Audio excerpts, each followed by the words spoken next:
केज शहरापासून अगदी काही अंतरावरच असलेल्या श्रीकृष्ण मंदिर आश्रमामध्ये आज आलेलो आहोत आणि आज या ठिकाणी येण्याचं औचित्यही तेवढंच मोठं आहे आणि तेवढंच केज आणि परिसरातील जे भक्तगण आहेत त्यांच्यासाठी एक मोठी पर्वणी या ठिकाणी आयोजित करण्यात आलेली आहे आणि अगदी शेकडो भक्तगण अगदी यज्ञ सोहळा सुरू होण्याच्या अगोदरच श्रीकृष्ण मंदिराकडे धाव घेऊ लागलेले आहेत आणि याचं कारण असं आहे की येत्या 11 तारखेपासून ते 19 तारखेपर्यंत 108 कुंडी महायज्ञ सोहळा या श्रीकृष्ण मंदिरामध्ये संपन्न होतोय आणि हे सर्व अगदी जे भागवत भूषण म्हणून ज्यांच्याकडे पाहिलं जातं आणि जे श्रीकृष्ण मंदिराच्या माध्यमातून मागच्या काही वर्षांपासून एक शांती आणि समाधानाचा संदेश देत आहेत असे केशव महाराज शास्त्री आज या ठिकाणी या महायज्ञाचं आयोजन करण्यात आलेलं आहे। आता महायज्ञाचं आयोजन करण्यात आलेलं आहे याचाच अर्थ मोठ्या प्रमाणावर या ठिकाणी अगदी जय्यत तयारी मागच्या काही महिन्यांपासून सुरू आहे। तसं पाहिलं तर मागच्या काही वर्षांपासून केजमध्ये अगदी हे श्रीकृष्ण मंदिर जे आहे आणि त्याच्या माध्यमातून जोडल्या गेलेला जो भक्तगण आहे तो भक्तगण अगदी मोठ्या प्रमाणावर भागवत कथेचं सुद्धा आयोजन केज शहरामध्ये करतोय। मात्र यावर्षी अगदी हा महायज्ञ सोहळा या ठिकाणी ठेवण्यात आलेला आहे आणि एवढंच नव्हे तर अगदी अखंड हरिनाम सप्ताह ज्याप्रमाणे असतो त्याप्रमाणे या ठिकाणी ज्या महाराष्ट्रातील कानाकोपऱ्यामधील भक्तांना परिचित असलेलं व्यक्तिमत्व आणि आध्यात्मिक गुरु म्हणून ज्यांच्याकडे पाहिले जातं असं हरिभक्त परायण रामरावजी ढोक महाराज यांच्या सुद्धा कथेचं आयोजन या ठिकाणी करण्यात आलेलं आहे। यज्ञ तर आहेच परंतु कथेचं आयोजनही करण्यात आलेलं आहे। या ठिकाणी कथेचं आयोजन करण्यात आलेलं आहे। हजारो भाविक या ठिकाणी येणार आहेत आणि त्यांच्यासाठी अन्नदानाची सुद्धा मोठ्या प्रमाणावर या ठिकाणी सोय करण्यात आलेली आहे।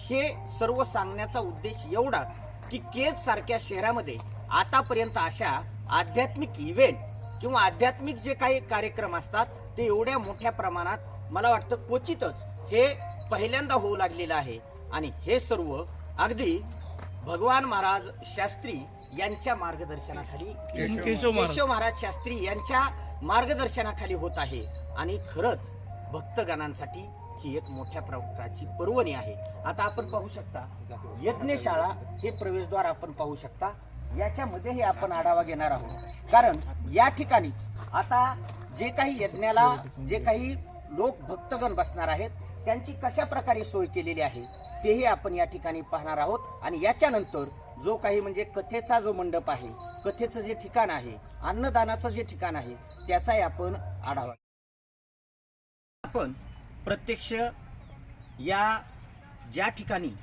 अगदी महायज्ञ होणार आहे या ठिकाणी आलेलो आहोत।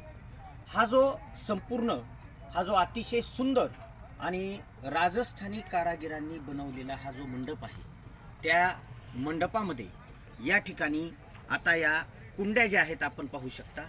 या मंडपामध्ये एकूण 108 कुंड्या या ठिकाणी ठेवण्यात आलेल्या आहेत।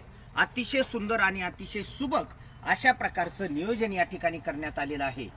एका वेळेला 108 आणि जर चारी बाजूने जर आपण या ठिकाणी भक्तांना यज्ञासाठी बसवलं तर किमान 432 जोड्या या ठिकाणी एकाच वेळेस या यज्ञासाठी बसू शकतात।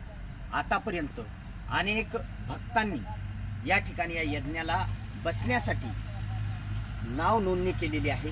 आणखीही नाव नोंदणी सुरूच आहे कारण प्रत्यक्ष यज्ञाची सुरुवात 11 तारखेला सुरू होणार आहे आणि मला वाटतं सकाळी यज्ञाची सुरुवात 8 ते 11 पर्यंत हा महायज्ञ चालणार आहे आणि महायज्ञ झाल्यानंतर दररोजचा हा जो दिनक्रम आहे महायज्ञ झाल्यानंतर त्याच्यानंतर हरिभक्त परायण रामरावजी ढोक महाराज यांच्या कथेचंही या ठिकाणी आयोजन करण्यात आलेलं आहे आणि म्हणून मी यापूर्वीही सांगितलं की अशा प्रकारे जो काही दुहेरी संगम जो आहे तो केजमध्ये या आणि परिसरातील भक्तगणांसाठी अगदी उपलब्ध झालेला आहे. आपण पाहू शकता या कुंड्या ज्या बनवलेल्या आहेत त्या 108 कुंड्या बनवलेल्या आहेत आणि मोठ्या प्रमाणावर अगदी या ठिकाणी बसण्याची सुद्धा सुंदर अशा प्रकारची व्यवस्था करण्यात आलेली आहे. आणि खरं तर हा जो सभा मंडप आहे, यज्ञाचा जो मंडप आहे तो सुद्धा अतिशय सुबक आणि अतिशय कलाकुसरीने बनवण्यात आलेला आहे. या ठिकाणी आल्यानंतर खचितच अगदी शांती समाधान हे त्या भक्तांनाही आणि परिसरातील या नागरिकांनाही मिळावं याची अगदी पुरेपूर काळजी या ठिकाणी घेण्यात आलेली आहे. यानंतर आपण ज्या ठिकाणी कथा होणार आहे, ढोक महाराज यांची जी कथा होणार आहे त्या कथेच्याही ठिकाणी जाणार आहोत. त्या ठिकाणचाही आपण आढावा घेणार आहोत आणि अन्नदानाचाही या ठिकाणी आपण कशा प्रकारे भक्तांना अन्नदान दिल्या जाणार आहे तेही आपण या ठिकाणी पाहणार आहोत. ज्या ठिकाणी हरिभक्त पारायण रामरावजी ढोक महाराज यांच्या कथेचं आयोजन ज्या ठिकाणी करण्यात आलेलं आहे ते हे मुख्य प्रवेशद्वार आहे. अगदी आश्रमाच्या बाजूलाच लागून अगदी 4 एकर या परिसरामध्ये या जमिनीवर मोठ्या प्रमाणामध्ये एक हा सभा मंडप या कथेसाठी मांडण्यात आलेला आहे. आणि याच ठिकाणी रामरावजी ढोक महाराज यांची कथा या ठिकाणी होणार आहे. अगदी हजारो भक्तगण जरी आले तरी मोठ्या प्रमाणावर या ठिकाणी बसण्याची सोय होईल अशा प्रकारचा हा सुंदर सभा मंडप या ठिकाणी उभारण्याचं काम आपण पाहू शकता अगदी युद्ध पातळीवर सुरू आहे. आज 5 तारीख आहे आणि प्रत्यक्ष 11 तारखेपासून या ठिकाणी या दोन्हीही कार्यक्रमाला सुरुवात होणार आहे. आणि म्हणूनच आता आपण पाहू शकता हा जो समोर हा जो सभा मंडप दिसतोय आणि पलीकडच्या बाजूला त्या ठिकाणी तिथून या कथेचं निरूपण होणार आहे. त्या ठिकाणी समोरच्या बाजूला महाराज ही कथा सांगणार आहेत आणि हा या बाजूने जो काही एवढ्या लांबीचा आणि रुंदीचा हा जो मंडप या ठिकाणी टाकण्यात आलेला आहे. खरं तर या ठिकाणी आल्यानंतर भक्तांना कसल्याही प्रकारची अडचण निर्माण होऊ नये आणि कसल्याही प्रकारच्या अगदी कथा ऐकण्यासाठी व्यत्यय येऊ नये यासाठी मोठ्या प्रमाणावर पुरेपूर काळजी या ठिकाणी घेण्यात आलेली आहे. आणि बाजूलाच आपण या ठिकाणावरही पाहू शकता की बाजूला याच कथा मंडपाच्या बाजूला जे काही 2 शेड आणि त्या ठिकाणी अगदी मंडपाचं काम चालू आहे. त्या ठिकाणी आलेल्या भक्तांना अन्नदानाची सोय या ठिकाणी करण्यात येणार आहे. म्हणजे अतिशय सिस्टमॅटिक हा आध्यात्मिक सोहळा या ठिकाणी संपन्न होतोय आणि त्याच्यासाठी हरिभक्त पारायण भागवत भूषण केशव महाराज शास्त्री हे अगदी स्वतः जातीने या ठिकाणी लक्ष देत आहेत आणि भक्तांना या अध्यात्माची सुख समाधान आणि शांतीची पर्वणी लाभावी यासाठी अगदी डोळ्यात तेल घालून काम करत आहेत.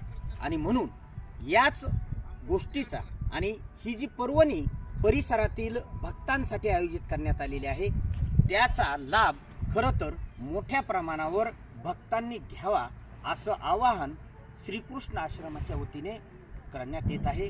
आणि आपण या कार्यक्रमाविषयी आणि या आध्यात्मिक सोहळ्याविषयी थोडक्यामध्ये आपण केशव महाराज शास्त्री यांच्याकडूनही आपण नियोजनाबद्दल आणि या कार्यक्रमाबद्दल त्यांच्याकडूनही जाणून घेणार आहोत. सक्रिय न्यूजसाठी मी डी बनसोडे केज.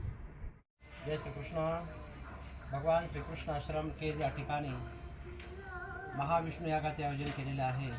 श्रीकृष्ण मंदिर भूमिपूजनाच्या निमित्ताने कारण या परिसरामध्ये अनेक मंदिरं आहेत परंतु भगवान श्रीकृष्ण यांचं मंदिर भव्य आणि दिव्य स्वरूपामध्ये नाही आहे आणि सर्वांना भगवत भक्तीचा लाभ भेटावा, आनंद मिळावा या उद्देशाने मंदिराचं उभारणी करायची आहे आणि त्यानिमित्ताने भूमिपूजनाचं आयोजन केलेलं आहे. आणि ज्या जागेमध्ये भगवान श्रीकृष्णाचं मंदिर होणार आहे त्या जागेमध्ये महाविष्णू यागाचे आयोजन केलेले आहे. या महाविष्णू यागाचे खूप विशेष महत्त्व शास्त्रामध्ये धर्मग्रंथामध्ये सांगितलेले आहे.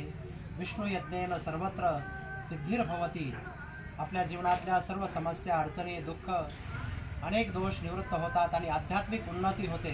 आणि हा यज्ञ आहे, या यज्ञामध्ये आपल्याला जी आहुती द्यायची आहे, ती आहुती म्हणजेच अग्नी म्हणजे भगवंताचं मुख आहे. आणि आपल्याला जे भगवंतापर्यंत जे भक्तिभावानं आपण पोहोचवायचं माध्यम जे आहे ना, ते अग्नीद्वारा पोहोचवलं जातं. ही अनादिकालापासून ही परंपरा चालत आलेली आहे आणि त्याच माध्यमाच्याद्वारे आपण यज्ञाचं आयोजन केलेलं आहे.